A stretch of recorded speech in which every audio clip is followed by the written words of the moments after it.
Hi friends, in our last session we have completed with functions and requirements of spindle and spindle units.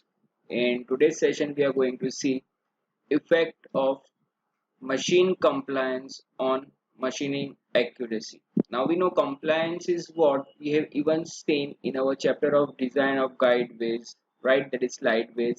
That compliance is inverse of stiffness, right?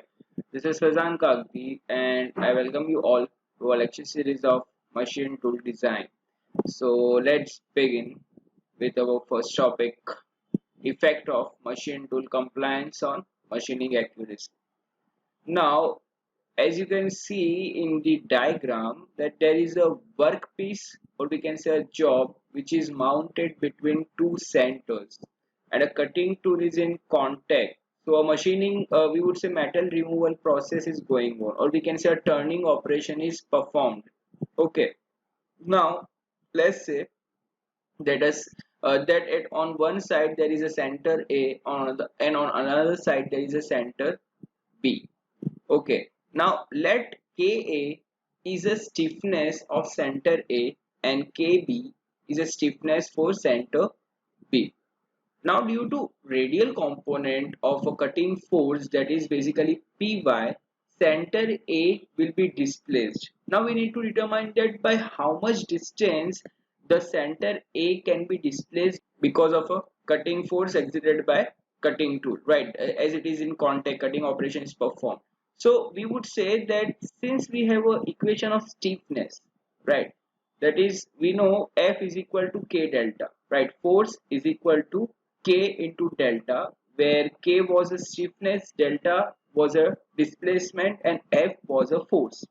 So with respect to that, over here you can see a equation is there. So the distance or the displacement would be denoted by YA for center A equals to PA upon KA. Now PA is basically a force of reaction at point A. Okay. Similarly, PB will be a force of reaction at point B. That is a reactive force. We know the reaction forces, right? So it will always be acting in the opposite direction.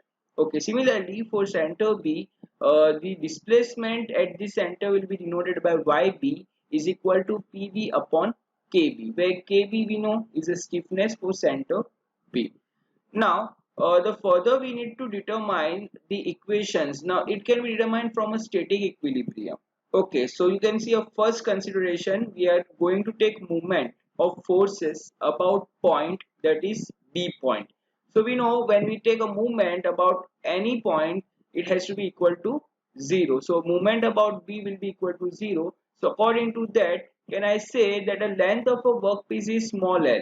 Okay, and a cutting tool is at a distance of x from center A.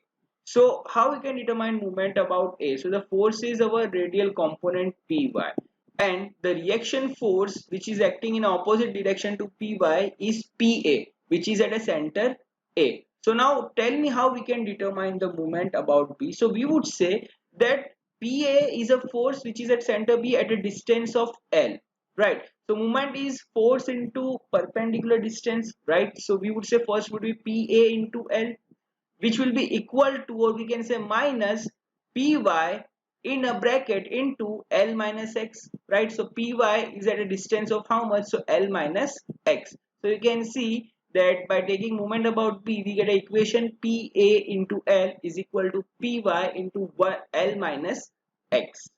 Let's move further. Now from that we can determine the force of reaction at center A, which will be Pa is equal to Py in a bracket 1 minus x by L. Let's say this is our equation number 5.3. Now second we are going to take moment about point A. So again, if we take a moment about that point, it has to be equal to 0. So now let us see that how we can obtain this equation. So for that we need to see a diagram. Now moment about A. So we know that force of reaction at B will be opposite to the force Py, right? So we would say it is in a downward direction, right? Whereas Py is in an upward direction. So about A, we would say it would be Pb into L, right? First moment equation minus Py into X. So the equation is very simple, that it is going to become Pb into L is equal to Py into X. So you can see over here Pb into L equals to Py into X. So from this we can determine Pb, which is how much? So Pb is equal to Py into X by L.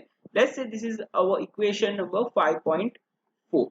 Now we need to substitute the value of PA and PB in our equation 5.1 and 5.2 respectively. That is, we need to determine the displacement at center A and displacement at center B. So how we can do that? So we know the formula of displacement at center A, YA is equal to PA upon KA, right? Similarly, YB was equal to PB upon KB. So we have determined this value. Let us substitute and find out YA. So we get YA equals to Py in a bracket 1 minus X by L into 1 by Ka. Similarly, Yb is equal to Py into X by L into 1 by Kb. Let's say this is equation number 5.6. Now, owing to the compliance of centers A and B, the workpiece occupies position A dash B double dash, assuming that stiffness at center A is greater than stiffness at center B, and its displacement at a cutting point can be found by this equation. So what does this mean? So as you can see in this diagram, that this represents the initial position of my workpiece, that is A dash, C dash and B dash. Okay, and this represents the final position of my workpiece, that is a displacement has been taken place due to the cutting forces. So from C dash it goes to C double dash, and from B dash it goes to B double dash. So you can see the final position will be what? So you would say A dash and B double dash. So C dash C double dash is a displacement, as well as B dash and B double dash is a displacement. Now why displacement over A dash is not there? So we would say that stiffness at this center A is greater, okay, compared to stiffness at center B. So with respect to that, we would say it has a more displacement. So it has been shown in this way. Okay, now we need to find out a total displacement at a cutting point, at a cutting position. Okay, so how we can do that? So we would say we are going to add up, that is a displacement at point A and a displacement at point C where the cutting tool is present. So total displacement would be how much? So we would say Yx is equal to Ya plus C dash C double dash. So over here you can see it is written Yx equals to Ya plus C dash C double dash. Now from the diagram you can see similar triangles are formed. So similar triangles are A dash C double dash and A dash B double dash. Okay, so from that equation we can say, by using a similar triangle concept, we can obtain C dash C double dash upon B dash B double dash is equal to X by L.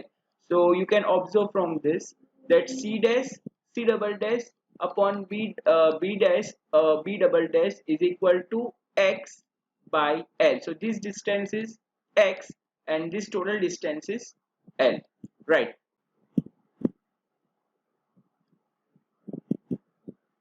Now since B dash B double dash is equal to YB minus YA, so YB as we know is a total displacement at center B and YA is a displacement at center A. So the net displacement, that is B dash B double dash, will be how much? So it would be YB minus YA.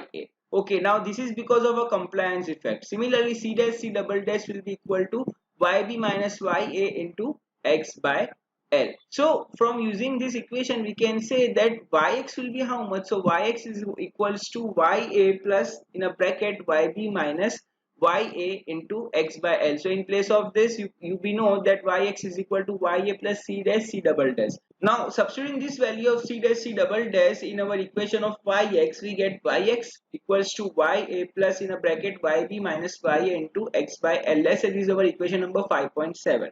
Now further we are going to substitute the value of Ya and Yb from equation 5.5 and 5.6. So now substituting the value of C dash and C double dash which we have obtained, so this value in our equation of Yx, that is displacement at our cutting position. So Yx is equals to Ya plus C dash C double dash, right? So over here it is substitute a value of C dash C double dash.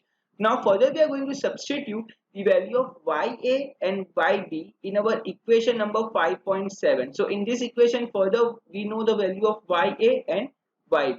So that we are going to substitute. We have found out from our previous equation, if you remember, that from this equation you can see ya and yb. Okay, so this value has to be substituted in this equation. So what we are going to get, so it is yx equals to py in a bracket 1 minus x by l into 1 upon ka plus x by l in a bracket. Now in a bracket what is there? So yb minus ya. Now we know yb is x by l into 1 upon kb and ya is minus in a bracket 1 minus x by l into 1 upon ka. Okay, now this x by l term has been multiplied over here, you can see. So further we are going to simplify, and what we are going to get, so we get yx equals to py upon ka kb. Okay, stiffness has been, LCM has been taken, and over here stiffness is written. Okay, in a bracket the answer would be kb in a bracket 1 minus x by l the whole square plus ka in a bracket x by l the whole square. So let's say this is our equation number 5.8, in which we are going to get yx in terms of stiffness, that is ka and kb, along with that radial component of a cutting force, that is py. Now further, if it is assumed that ka upon kb is alpha, then equation 5.8 can be modified. Okay, so now further what we are going to do, we are going to take kb common out, okay, from this equation. So what we are going to get, so it is going to now over here it will be divided by kb, and on the outside kb will be cancelled out from a numerator and a denominator, right? So we are going to get this equation. So yx equals to py upon ka in a bracket 1 minus x by l the whole square plus alpha into x by l the whole square. Well, alpha is what? So alpha is ka upon kb. Okay, let's say this is equation 5.9, and let's proceed further. Now you can see a chart over here. It represents a variation of yx by ymax as a function of x by l. So you can see on x-axis it is x by l, and on a y-axis it is y by yx max. So now the variation of this term of yx by ymax plotted as a function of x by l for different values of alpha, you can obtain from this figure, that is from this graph. So the curve may be now from this curve we can conclude that first point, when alpha is less than 1, that is stiffness of a head stroke center is less than a stiffness of a tail stroke center, right? Where alpha we know it is equal to ka by kb. So ka was a head stroke center, right? Head stroke center, and kb was a tail stroke center. Okay, so if it is alpha is less than 1, then a maximum displacement of a workpiece occurs at a head stroke. Okay, and when alpha is greater than 1, that is stiffness of a tail stroke is less than the stiffness of a head stroke, then maximum displacement of a workpiece occurs at a tail stroke. Obviously that wherever stiffness is lesser, the displacement will occur at that position. So this can be depicted from this diagram. Okay guys, now let's move further. The deviation of the profile of a turn job from a true cylinder depends upon the difference of a maximum and minimum displacement of the workpiece axis. Now, as it is already stated that maximum displacement occurs at a head stroke or a tail stroke depending upon the value of alpha, that is either alpha less than 1 or alpha greater than 1. The deflection is minimum where compliance yx by py is minimum. Therefore, the location of the point of the minimum deflection may be determined from a condition which you can see on your screen. So differentiating yx by py with respect to x is equal to 0.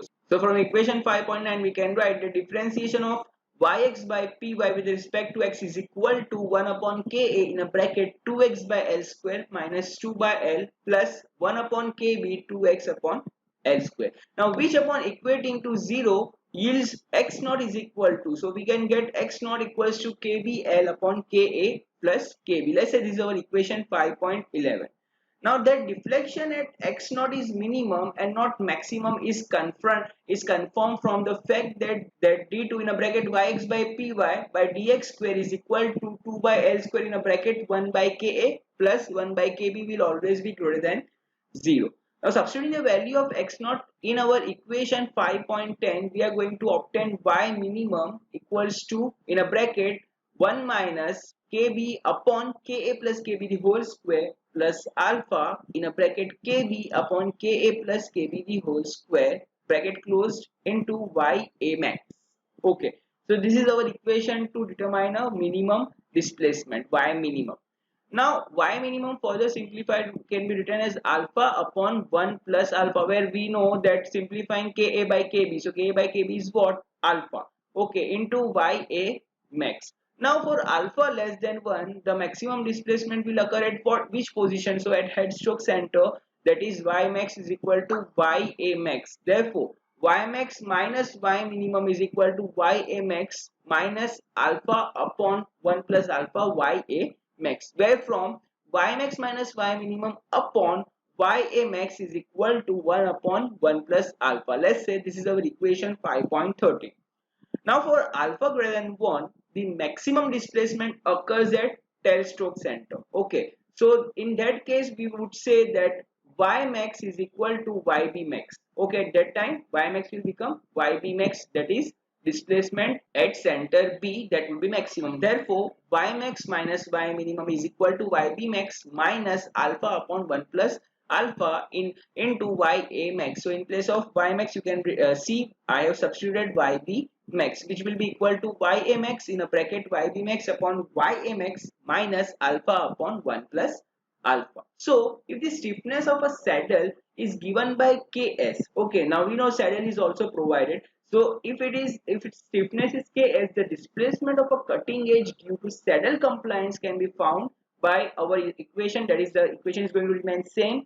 Now what is going to be changed? So over here the suffix would be for saddle. So Ys equals to Py, that is our radial component of cutting force, upon Ks. So the total compliance of a machine tool can be found as a sum of compliance of workpiece and that of a saddle. So CMT is a total machine compliance, which is equal to YMT upon Py is equal to Ys upon Py plus Yx upon Py. So as we know, the compliance equation is C is equal to 1 by K, right? C is equal to 1 by K. So from this we can make 1 by K as a subject, right? So it can be written as Ys upon Py plus Yx upon Py. So over here you can see I have written CMT is equal to 1 upon Ks plus 1 upon Ka in a bracket 1 minus x by L the whole square plus 1 by B in a bracket x by L the whole square. So let's say this is our equation number 5.16. So the machining accuracy, which includes both profile as well as dimensional accuracy, is determined by the machine tool compliance as expressed through this equation. Okay, so this is a final equation which we have to determine for a machine tool compliance. In today's session, we are keeping up to here. In next session, we will start with the design procedure of a machine tool spindle. So till then, stay tuned and thank you all.